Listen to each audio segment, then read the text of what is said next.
রাজনীতির ময়দানে শেষ মুহূর্তের নাটকীয়তা। যে ৪৭টি আসন নিয়ে জল্পনা কল্পনার শেষ ছিল না, সেই জোট কি এবার খুলতে যাচ্ছে? ইসলামী আন্দোলন বাংলাদেশ জোটে না আসায় এখন কার কপাল খুলছে? জামায়াতে ইসলামী কি তবে ২০০ পার করতে যাচ্ছে? আর এনসিপি বা কতটি আসন বাগিয়ে নিচ্ছে?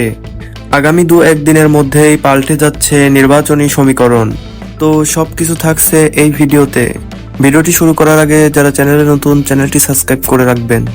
দর্শক, আপনারা জানেন গত বৃহস্পতিবার রাতে ১০ দলীয় নির্বাচনী ঐক্য ২৫৩টি আসনের সমঝোতা ঘোষণা করেছিল। তখন ৪৭টি আসন ফাঁকা রাখা হয়েছিল ইসলামী আন্দোলন বাংলাদেশের জন্য, কিন্তু তারা আলাদা পথে হাঁটায় এখন সেই আসনগুলো নিয়ে নতুন করে ছক কষছে লিয়াজো কমিটি। জামায়াতের সহকারী সেক্রেটারি জেনারেল ইহসানুল মাহবুব জুবায়ের আজ স্পষ্ট জানিয়েছেন ২-১ দিনের মধ্যেই এই আসনগুলোর ফয়সালা হবে। এবার আসা যাক আসল অঙ্কে। কার ঝুলিতে যাচ্ছে কতটি আসন? জোটের ভেতরের খবর অনুযায়ী জামায়াতে ইসলামী আগে ছিল ১৭৯টি, এখন সেই ফাঁকা ৪৭টির মধ্যে ৩৫ থেকে ৪০টি আসন দাবি করছে তারা। অর্থাৎ জামায়াত এবার প্রায় ২০০ থেকে ২১০টি আসনে প্রার্থী দিতে পারে। জাতীয় নাগরিক পার্টি এনসিপি তাদের পাল্লায়ও ভারী হচ্ছে। আগে ছিল ৩০টি, এখন তা বেড়ে হতে পারে ৩৫টি। অন্যান্য শরিক এছাড়াও বাংলাদেশ খেলাফত আন্দোলন এবং এবি পার্টিও ভাগ্যের জুটতে পারে বাড়তি কিছু আসন।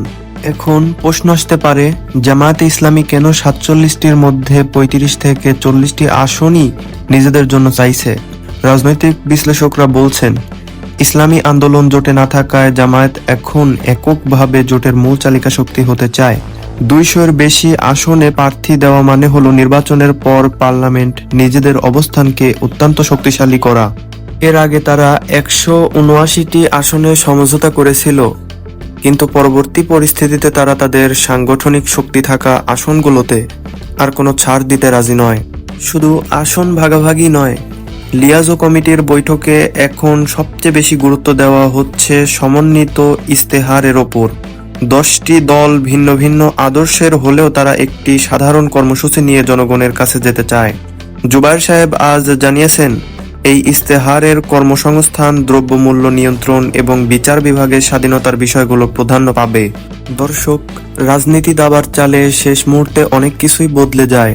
তবে ৪৭টি আসনের এই নতুন বণ্টন যে জোটের ভেতরে জামায়াত ও এনসিপির শক্তি আরো বাড়িয়ে দিচ্ছে তা বলাই বাহুল্য। এখন দেখার বিষয়, আগামী ৪৮ ঘন্টায় লিয়াজো কমিটি চূড়ান্ত তালিকায় কাদের নাম ঘোষণা করে।